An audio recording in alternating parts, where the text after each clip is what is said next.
我係中原地產 Grace， 入行都10幾年㗎啦，真誠咁待啲客人啦，咁同埋真係要多啲睇啲盤咯，睇多啲盤，熟悉啲盤，然之後同啲客人配對咯。其實我哋做經紀都係好似做媒人咁嘅啫嘛，配對到合適嘅，咁啲客人自然欣賞咯，拉埋佢哋，拉埋天窗，咁就成標啦。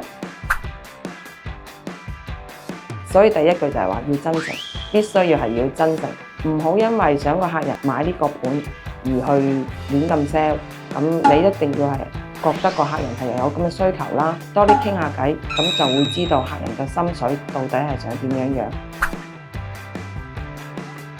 不外乎於睇多啲盤，認識多啲盤，深耕，同埋最重要而家自媒體咁多媒體。有小紅書，有影音號，各樣嘢梗係多啲拍片啦。